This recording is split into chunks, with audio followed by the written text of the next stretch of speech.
About the time. सो आज हम पढ़ेंगे टाइम के बारे में। सो आज हमारा टॉपिक है टाइम। ओके स्टूडेंट, सो टाइम हम समझने से पहले समझ लेते हैं कि क्लॉक हम कैसे बनाते हैं। ओके, क्लॉक कैसे बनाते हैं सबको आता है ये। Okay, so this is 12, 1, 2, 3, 4, 5, 6, 7, 8, 9, 10 and 11. Okay, so this is the clock. अब यहाँ पे हमें पढ़ने हैं two hands. First one is our hand. क्या बोलते हैं उसे? Our hand. Okay, our hand. And the next one is minute hand. जो आर हैंड होती है उसकी जो हैंड होती है वो छोटी होती है as compared to minute hand.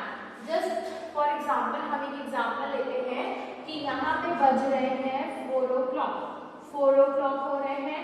सो हम उसको कैसे बनाएंगे? So 4 is the hour, okay, so 4 is the our.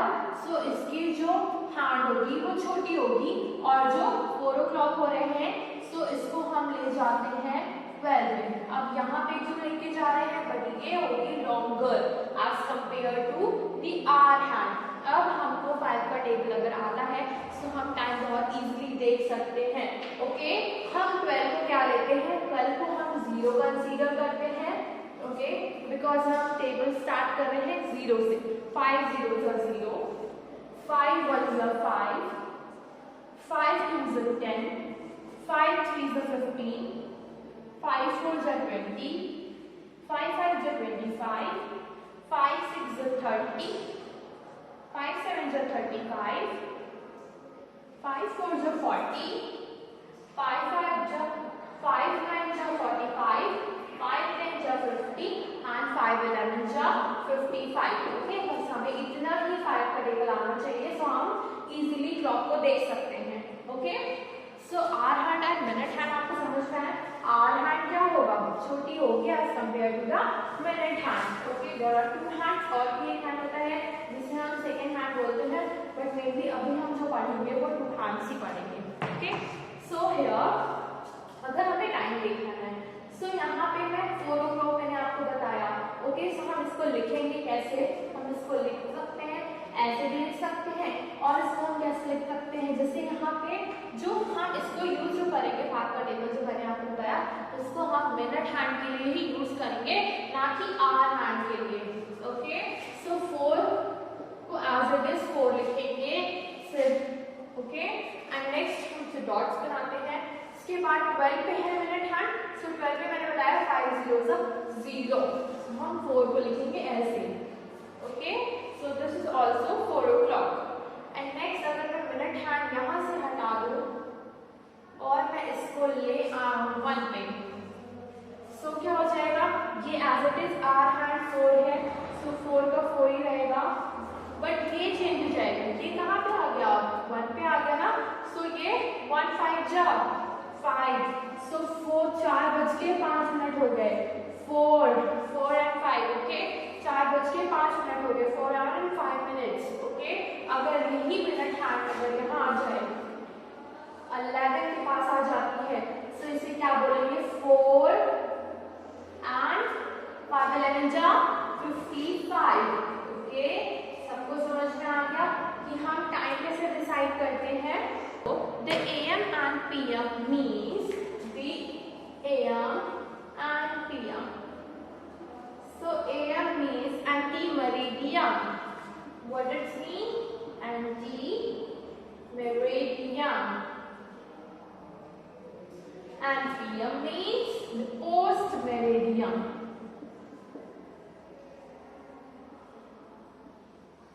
Before mid day का जो भी टाइमिंग होता है, बिफोर मिड डे की टाइमिंग को बोलते हैं हम AM, and after mid day के बाद की टाइमिंग जो होती है वो बोलते हैं हम PM। जैसे दोपहर के 12 नून हो रहे हैं, 12 नून मीन्स मतलब दोपहर के जो 12 बजते हैं उसे हम बोलते हैं नून। तो अब टाइमिंग को हम इस टाइमिंग से भी डिफाइन करते हैं।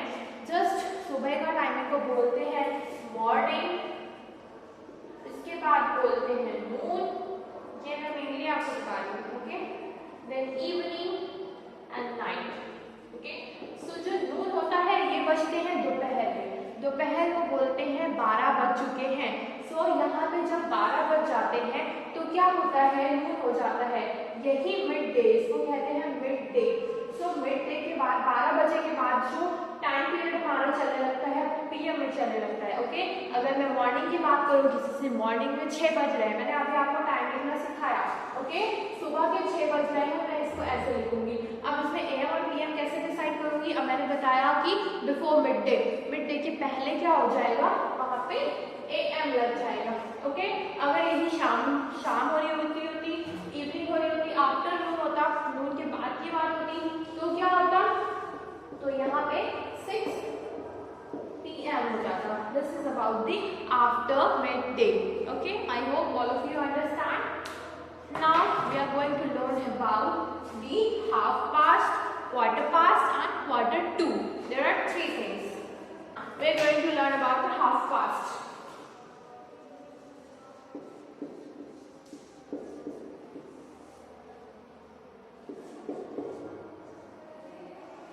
So half past means आधा घंटा, इसे हम बोलते हैं हिंदी में आधा घंटा हो जाना।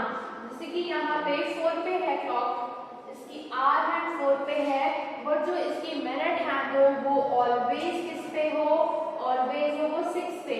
हाफ का मतलब आधा, ये एक पूरा सर्कल है, जब मैं इसका आधा सर्कल कंप्लीट करूंगी मीन्स ये है इसका आधा सर्कल, ये इसका आधा सर्कल है मीन्स सेमी सर्कल, ओके। जब मैं इसका हाफ सर्कल कंप्लीट कर लेती हूँ तो ये हो जाता है हाफ पास्ट। सो जब ये 4 है तो एज इट इज 4 लिखूंगी मैं। मिनट हैंड के लिए मैंने आपको बताया था कि 5 से मल्टीप्लाई करते हैं, so 5 6 is 30, okay. This is 4:30, okay. और मैं इसको क्या लिख सकती हूँ, हाफ पास्ट। अब मैं इसमें आर का लिखूंगी, ना कि मिनट का, आपका 16 का जाएगा, ओके। मैं हमेशा आर का लिखूंगी, हाफ पास्ट 4, ओके। अगर यहाँ पे ये 4:30 ना हो रहे होते, हाफ पास्ट को 4 ना हो रहे होते, इफ आप मान लो कि ये होती 10 पे, ओके। सो ये 10 पे होती, मैं इसको 2 तरीके से लिख सकती हूँ। एक मैं लिख सकती हूँ 10:30, I am not talking about the AM and PM, I am only talking about the half past, okay. This is 10:30 और मैं इसको क्या लिख सकती हूँ, half past 10, very good. Half past 10 ही मैं लिख सकती हूँ इसे, ओके। सो हम हाफ पास्ट ऐसे करते हैं, जब भी आपकी मिनट हैंड 6 पे हो, सो हमेशा क्या हो जाएगा, half past, okay. Now we are going to learn about quarter past.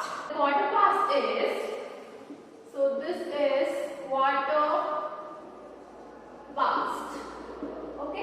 Quarter past meaning होती है इसके 15 मिनट्स कंप्लीट हो जाना, मतलब सेमी सर्कल का भी हाफ, मतलब इनका क्वार्टर कंप्लीट हो जाना, ओके। एक सर्कल का क्वार्टर क्या होता है, एक सर्कल है उसका हाफ तो ये होता है, सबको पता है कि इसका सेमी सर्कल क्या हो जाएगा, हाफ हो जाएगा, बट इसका क्वार्टर क्या होगा, जब हम इस सर्कल के 4 पार्ट्स कर देते हैं। सो जो इतना इसका पार्ट होता है 1/4 पार्ट, इसको क्या बोलते हैं, 1/4 पार्ट को हम लोग बोलते हैं क्वार्टर, ओके। अब क्वार्टर पास्ट की मीनिंग क्या होगी, सो क्वार्टर पास्ट मीनिंग होगा जब मिनट हैंड हमारी यहाँ पे आ जाए। सो आप सबको समझ में आया, जैसे कि मैं मान लूँ कि आर हैंड हमारी यहाँ पे है और हमारी टाइम की स्टार्टिंग भी 12 से हमेशा होती है, सबको पता है। सो यहाँ से लेकर यहाँ तक आप देख रहे हो कि आपका इतना सर्कल कंप्लीट हो चुका है। यहाँ पे जब आपका हाफ सर्कल कंप्लीट होता है तो क्वार्टर 3 तक कंप्लीट हो गया, ओके। सो हमेशा क्वार्टर पास्ट में आपको ध्यान रखना है कि आपकी मिनट हैंड कहाँ पे होगी, हमेशा 3 पे होगी, ओके।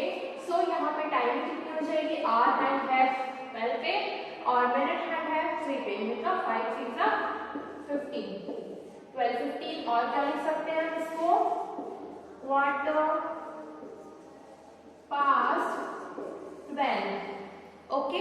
क्या लिख सकते हैं हम इसे, क्वार्टर पास्ट 12। एक और एग्जाम्पल हम देख सकते हैं इसका, इतना ध्यान रखना है हमेशा जो मिनट हैंड होगी होगी। इवन अगर मान लो कि आर हैंड भी यहीं पे है, आर हैंड भी 3 पे है, तो मैं टाइमिंग कैसे लिखूंगी 3 एंड मिनट हैंड के हम मल्टीप्लाई करते हैं 5, तो 5 3 जा 15। और मैं इसको क्या लिख सकती हूँ, quarter past 3। Okay, I hope all of you understand what is quarter past and what is half past. So now we are going to learn about quarter 2.